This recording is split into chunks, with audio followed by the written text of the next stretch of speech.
Hakim-Hakim pasal 6. Kemudian datanglah malaikat Tuhan dan duduk di bawah pohon tarbantin di Ofra, kepunyaan Yoas, orang Abieser itu. Sedang Gideon anaknya mengirik gandum dalam tempat pemerasan anggur, agar tersembunyi bagi orang Midian.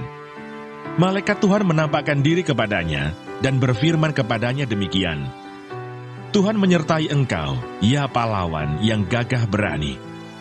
Jawab Gideon kepadanya, Ah Tuanku, jika Tuhan menyertai kami, mengapa semuanya ini menimpa kami? Di manakah segala perbuatan-perbuatannya yang ajaib, yang diceritakan oleh nenek moyang kami kepada kami, ketika mereka berkata, Bukankah Tuhan telah menuntun kita keluar dari Mesir? Tetapi sekarang Tuhan membuang kami dan menyerahkan kami ke dalam cengkeraman orang Midian. Lalu berpalinglah Tuhan kepadanya dan berfirman, Pergilah dengan kekuatanmu ini, dan selamatkanlah orang Israel dari cengkeraman orang Midian. Bukankah aku mengutus engkau? Tetapi jawabnya kepadanya, Ah Tuhanku, dengan apakah akan kuselamatkan orang Israel? Ketahuilah, kaumku adalah yang paling kecil di antara suku Manasye, dan aku pun seorang yang paling muda di antara kaum keluargaku. Berfirmanlah Tuhan kepadanya, Tetapi akulah yang menyertai engkau, sebab itu engkau akan memukul kalah orang Midian itu sampai habis.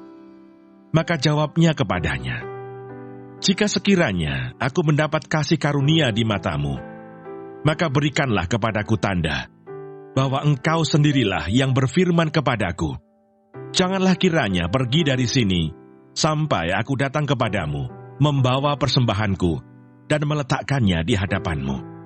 Firman-Nya, Aku akan tinggal sampai engkau kembali.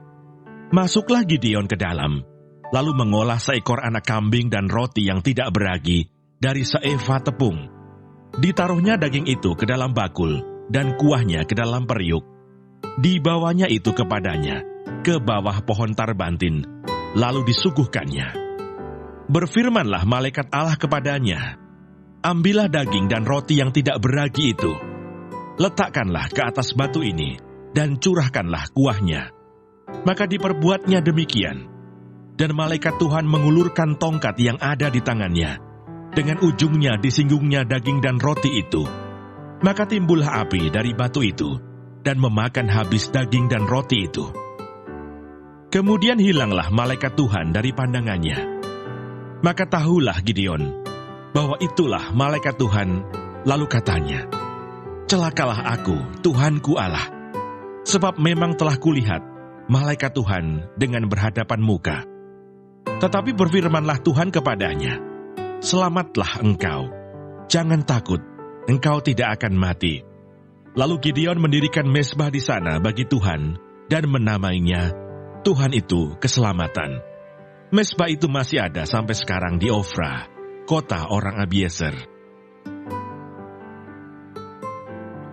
Efesus pasal 5. Janganlah kamu disesatkan orang dengan kata-kata yang hampa, karena hal-hal yang demikian mendatangkan murka Allah atas orang-orang durhaka.